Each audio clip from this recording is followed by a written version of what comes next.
ಅದಕ್ಕೆ ಕಾರಣ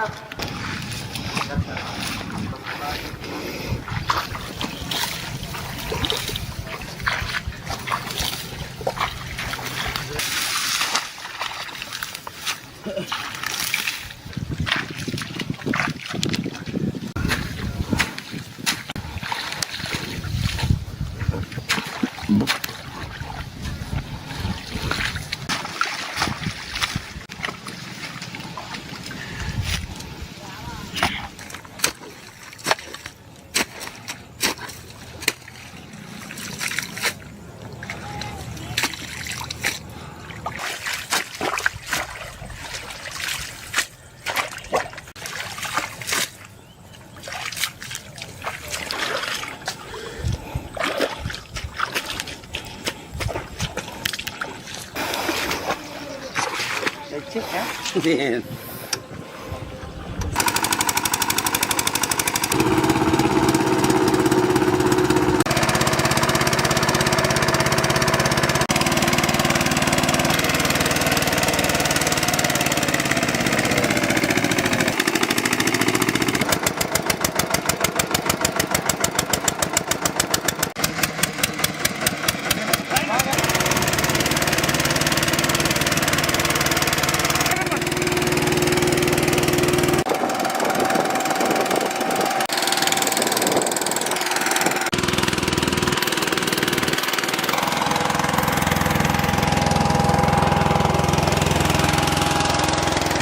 ఈరోజు క్రిస్టమస్ కొంచెం సెలవు దొరికినటువంటి స్థితిలో నాకు అత్యంత ఇష్టమైనటువంటి వ్యవసాయంలో ఈరోజు ఆ ట్రాక్టర్ కిషి ట్రాక్టర్తో దుక్కుదుండి ఆ గట్టులంకలు వేయడం చాలా తృప్తి, చాలా సంతోషం.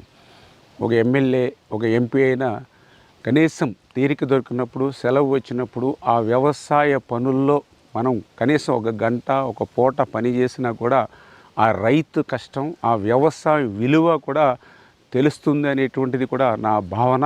అందులో భాగంగానే ఈరోజు ఒక ఎమ్మెల్యేగా కానీ, ఒక మంత్రిగా కానీ ఏ రకంగా ఉన్నా నా చిన్నప్పటి నుంచి నా తండ్రి దగ్గర నుంచి చేసేటువంటి వ్యవసాయ పనుల్లో ఎప్పుడు అవకాశం దొరికినా కూడా అందుకే నేను ఆ పనుల్లో నిమగ్నమై ఆ యొక్క అందరికీ అన్నం పెట్టేటువంటి అన్నదాత కృషిలో నేను కూడా భాగస్వాములు కావడం వ్యక్తిగతంగా కూడా నాకు ఎంతో సంతోషాన్ని ఇస్తుందని చెప్పి తెలియజేస్తూ ఉన్నా.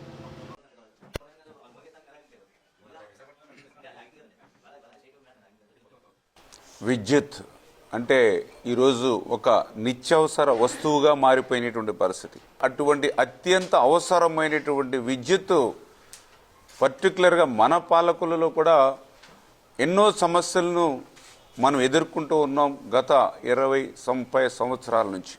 అంటే నాకు తెలుసుంటే మన సరౌండింగ్ ప్రతి కాన్స్టిట్యున్సీకి కూడా కాన్స్టిట్యున్సీ పరిధిలో ఒక 130 kV ఉండడం, ఆ 130 నుంచి ఆ 33 kVలకి పవర్ సప్లై ఉంటుంది ప్రతి కాన్స్టిట్యున్సీలో. బట్ ఓన్లీ మన పాలకులకు మాత్రమే అటువంటి 130 లేనటువంటి స్థితిలో మన పాలకుల్లో ఉన్నటువంటి 33 kV సబ్స్టేషన్లు అన్నిటికీ కూడా పవరు అటు భీమవరం నుంచి మరొక పక్కన నర్సాపూర్ నుంచి తీసుకునేటువంటి పరిస్థితి. అందుచేతే ఒక వర్షం వచ్చినా, ఒక గాలి వచ్చినా 20-25 కిలోమీటర్ల నుంచి లైన్స్ ఎక్కడ ఇబ్బంది వచ్చినా కూడా ట్రిప్ అయిపోవడం, పవర్ సప్లై ఆగిపోయినటువంటి పరిస్థితి. అటువంటి స్థితిని గమనించే ఆ రోజు 2014-19లో ఆ రోజు కూడా కళా వెంకటరావు గారు మంత్రిగా ఉన్నారు, విద్యుత్ శాఖ మంత్రిగా. ఆయనతో ఆ రోజు నేను మాట్లాడి ఆ రోజు 130 సబ్స్టేషన్ మన పాలకులకి మంజూరు చేసుకుంటూ దానికి సంబంధించినటువంటి స్థల సేకరణ లంకలకోడేరులో కూడా దానికి 5 ఎకరాలు కావాలని దాని ఉత్తర ప్రత్యుత్తరాలు కలెక్టరు, ఎంఆర్ఓలు అన్నీ చేసి ఒక దశకు చేరుకున్నటువంటి దశలో ఎన్నికలు రావడం, ఎన్నికల తర్వాత ప్రభుత్వం మారడం, మళ్ళీ ఆ యొక్క 130 స్టేషన్ గురించి ఆలోచించినటువంటి పరిస్థితి 5 సంవత్సరాల వైసీపీ పాలనలో లేనిటువంటి స్థితి. ఇది నేను చెప్పడం కాదు, కళ్ళారా మీరు అందరూ కూడా చూసినటువంటి పరిస్థితి.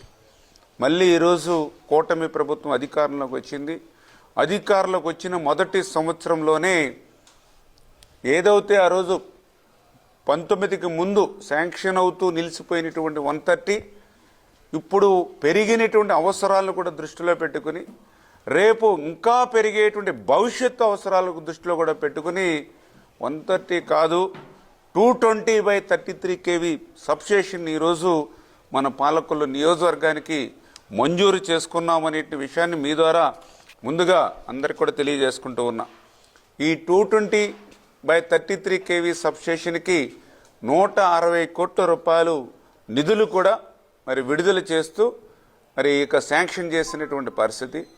అదేవిధంగా ఈ యొక్క ఫస్ట్ ఫేజ్లో ఈ 160 కోట్ల రూపాయలతోటి 220/33 kV సబ్స్టేషన్ నిర్మాణం ఛార్జ్ అయిన వెంటనే సెకండ్ ఫేజ్ కింద మరొక 60 కోట్ల రూపాయలు కూడా విడుదల కాబోతాయి. అంటే టోటల్గా 250 కోట్ల రూపాయలు ప్రాజెక్టు ఈ 220/33 kV సబ్స్టేషన్ మన పాలకొల్లు మండలం లంకలకోడేరు గ్రామ సమీపాన మరి వెంకటాపురం పరిధిలో దీన్ని నిర్మాణం చేయడానికి కూడా స్థల సేకరణకు సంబంధించి కూడా అక్కడ 12.84 ఏకర్స్ కూడా 12.84 ఎకరాలు అక్కడ స్థల సేకరణ కూడా పూర్తి చేయడం జరిగింది అనే విషయాన్ని కూడా మీ ద్వారా తెలియజేసుకుంటూ ఉన్నా. అంటే ఇట్లా అధికారంలోకి వచ్చినటువంటి మొదటి రోజు నుంచే ఈ పాలకొల్లు ప్రజలకి కరెంటు కష్టాలు తీర్చాలనేటువంటి నా వంతు ప్రయత్నం ఈవేళ ఫలించేటట్లుగా సహకరించినటువంటి గౌరవ ముఖ్యమంత్రి నారా చంద్రబాబు నాయుడు గారికి, గౌరవ విద్యుత్ శాఖ మంత్రివర్యులు గొట్టిపాటి రవికుమార్ గారికి, అదేవిధంగా ఈ యొక్క సెక్రటరీ, అదేవిధంగా ఎవరైతే ఇప్పుడు మన స్టేట్ సిఎస్గా ఉన్నటువంటి విజయానంద్ గారికి ఈ సందర్భంగా ప్రత్యేకమైనటువంటి ధన్యవాదాలు కూడా ముందుగా తెలియజేసుకుంటూ ఉన్నా. ఈ యొక్క పనులు కూడా తొందరలోనే టెండర్లు పిలిచి ఈ పనులు ప్రారంభించడం జరుగుతుంది. దగ్గర దగ్గర ఇది 2-3 ఇయర్స్ ప్రాజెక్ట్ అయినప్పటికీ కూడా యాజ్ ఎర్లీ యాజ్ పాసిబుల్ నేను కూడా ఇప్పుడు కూడా మాట్లాడడం జరిగింది. టెండర్లు ఖరారు చేయడం దగ్గర నుంచి పనులను కూడా అత్యంత వేగంగా ఎంత అవకాశం ఉంటే అంత తొందరగా ఈ పనుల్ని పూర్తి చేయాలి, ఇక్కడ ఉన్నటువంటి అవసరం దృష్ట్యా అని చెప్పడం వారికి కూడా తెలియజేయడం జరిగిందని చెప్పి మీ ద్వారా తెలియజేసుకుంటూ, ఈరోజు పాలకొల్లులో డిమాండ్ చూస్తే 70 ME ఇక్కడ మెగావాట్స్ డిమాండ్ ఉంది 70. కానీ 70 ఉందని చెప్పి మేము ఏదో 80గా 90గా తీసుకోవాలా. ఫ్యూచర్ అవసరాలను కూడా దృష్టిలో పెట్టుకుని 160కి ప్లాన్ చేసుకున్నాం. అందుకే 80 MVలు 2 ఈ సబ్స్టేషన్లో ఉంటాయని మీ ద్వారా తెలియజేసుకుంటూ ఉన్నా. అదేవిధంగా 220 kV ఫీడర్స్ 2 ఫీడర్స్ని ఇందులో ఉండడం జరుగుతుందనే విషయాన్ని కూడా ఈ సందర్భంగా తెలియజేస్తూ ఉన్నా. మన పాలకొల్లులో చూస్తే 3 ఫీడర్లు ఉన్నాయి. ఈ 3 ఫీడర్లు ఒక్కొక్క ఫీడరు 3 నుంచి 5 సబ్స్టేషన్లకు సప్లై ఇస్తూ ఉన్నారు. ఒక ఫీడర్లో కనుక పవర్ ట్రిప్ అవుతే 5 సబ్స్టేషన్లో కూడా పవర్ ఆగిపోతూ ఉంది. అటువంటి పరిస్థితి లేకుండా ఈ 220 kVలో మళ్ళీ మనం 8 33 kV ఫీడర్స్ని ఇస్తూ ఉన్నామంటే కరెంటు అంతరాయాలని సాధ్యమైనంత వరకు పూర్తిగా తగ్గించేటువంటి ప్రయత్నానికి ఇది ఎంతో దోహదం చేస్తుందనే విషయాన్ని కూడా మీ ద్వారా తెలియజేసుకుంటూ ఉన్నా. ఈ పాలకొల్లు మీద, ఈ పాలకొల్లు ప్రజలకు సేవ చేయాలనేటువంటి చిత్తశుద్ధి అడుగడుగున మాకు ఉంది కాబట్టే ఈరోజు ఈ సబ్స్టేషన్ని 220నే కాదు, గతంలో కూడా 14-19లో కూడా ఆ రోజు మీరు చూస్తే 2014లో నేను ఎమ్మెల్యే అయ్యే సమయానికి పాలకొల్లు నియోజకవర్గంలో 33 kV సబ్స్టేషన్లు 6 ఉంటే 14-19లో నేను 5 సబ్స్టేషన్లని కొత్తగా మంజూరు చేశాను. 33 ఎలపకూరు, పెనుమదం, ఆగర్తిపాలెం, ఏఎంసీ పాలకొల్లు టౌను, టిట్కో 5 సబ్స్టేషన్లు నేను ఆ రోజు 14-19 5 సంవత్సరాల సమయంలో ఆ రోజు శాంక్షన్ చేసి ప్రారంభించాం. మళ్ళీ ఈరోజు నేను 24లో మళ్ళీ మీ ఆశీర్వాదంతో అధికారంలోకి వచ్చిన తర్వాత మళ్ళీ ఇప్పుడు చూస్తే మొన్ననే నాగరాజుపేట దగ్గర ఆల్రెడీ సబ్స్టేషన్ నిధులు శాంక్షన్ చేయడం కాదు, ఆల్రెడీ ప్రారంభోత్సవం కూడా చేయడం జరిగింది వితిన్ 1 ఇయర్లో. అదేవిధంగా ఇప్పుడు ఇంకొక 2వ సబ్స్టేషన్ ఇప్పుడే మేడపాడులో శాంక్షన్ చేసాం. త్వరలోనే మేడపాడులో సబ్స్టేషన్ పనులు కూడా మొదలు పెడతాం. ఎందుకు ఈ మాట చెప్తూ ఉన్నానంటే 14కి ముందు చూస్తే 6 ఉన్నాయి. ఈరోజు నేను అధికారంలో ఉన్నటువంటి ఆ 5 సంవత్సరాలు కానీ ఈ సంవత్సరన్నర అంటే 6.5 సంవత్సరాల్లో చూస్తే 7 నేను మంజూరు చేశాం. అంటే 14కు ముందు 6 ఉంటే దానికంటే కూడా అదనం అంటే 30-40 సంవత్సరాల్లో ఉన్నటువంటి సబ్స్టేషన్లకి ఎన్ని ఉన్నాయో అంతకంటే అదనంగానే నేను నా 6.5 సంవత్సరాలు నా ప్రభుత్వం ఉన్నటువంటి సమయంలో నేను శాంక్షన్ చేశాను. ఇంకా ఇక్కడ దారుణమైనటువంటి విషయం ఏంటంటే మరి 1924లో కూడా ఒక ప్రభుత్వం ఉంది. ప్రభుత్వం లేకుండా పోలా. ఆంధ్రప్రదేశ్ రాష్ట్రంలో ఒక ప్రభుత్వం ఉంది. అది రాక్షస ప్రభుత్వమో, నియంతృత్వ ప్రభుత్వమో, నిరంకుశత్వ ప్రభుత్వమో ఏదో ఒక ప్రభుత్వం ఉంది. 1924లో పాపం ప్రజలు కూడా అమాయకత్వంగా ఓట్లు వేశారు. 150 సీట్లు ఇచ్చారు. 51% ఓట్లు శాతం ఇచ్చారు. మరి ప్రభుత్వం ఉందిగా. మరి 14-19లో నేను 5 సబ్స్టేషన్లు మంజూరు చేశాను పాలకొల్లుకి. మళ్ళీ ఈరోజు మీరు అధికారంలోకి వచ్చిన సంవత్సరాల్లోనే 2 సబ్స్టేషన్లు మంజూరు చేశాను. మరి 5 సంవత్సరాల 1924లో ఉన్నట్టు వైసీపీ నాయకులు ఏం గాడిదలు కాశారు ఇక్కడ ఈ పాలకొల్లులో. మరి కనీసం ఒక్క సబ్స్టేషన్ 5 సంవత్సరాల్లో. ఎందుకంటే వాళ్ళకు ఆలోచన లేదు. పాలకొల్లుని అభివృద్ధి చేయాలి, పాలకొల్లు ప్రజల కరెంటు కష్టాలని తీర్చాలి, పాలకొల్లు ప్రజలకి ఏ ఇబ్బంది ఉండకూడదనేటువంటి ఆలోచన. ఎందుకంటే ఇక్కడికి వచ్చేవారు ప్రతి ఒక్కడు వలస నాయకుడు.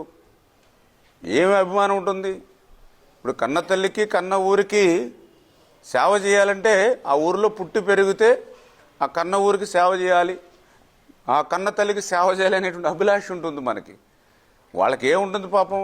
వాళ్ళని కూడా మనం తప్పుపట్టడానికి ఏమీ లేదు. అటువంటి వలస నాయకుల్ని ఇక్కడ ఇస్తున్నటువంటి ఆ యొక్క రప్ప పార్టీ విధానం అనుకుంటుంది చేత. ఎందుకంటే అటువంటి పార్టీకి అటువంటి విధానాలే ఉండేటువంటి పరిస్థితి ఆ రప్ప పార్టీ.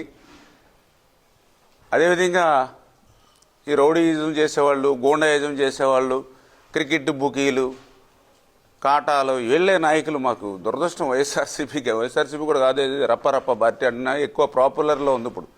వైఎస్ఆర్సీపీ పార్టీ అంటే కొంచెం 11 సీట్లు రావడంతో దాని పేరు కూడా మర్చిపోయి ఇప్పుడు అందరూ కూడా రప్ప పార్టీ అంటేనే గమ్ముని అర్థమవుతూ ఉంది ప్రజలందరికీ కూడా.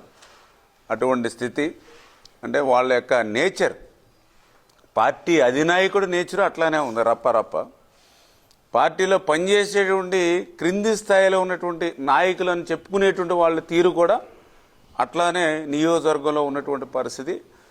5 సంవత్సరాలు ఇటువంటి పనులు చేయరు కానీ మంత్రిని చెప్పు తీసి కొట్టాలి అంతే. ఇవి మాత్రం వాళ్ళందరికీ కూడా వాళ్ళ భాష, వాళ్ళు మాట్లాడేటువంటి తీరు.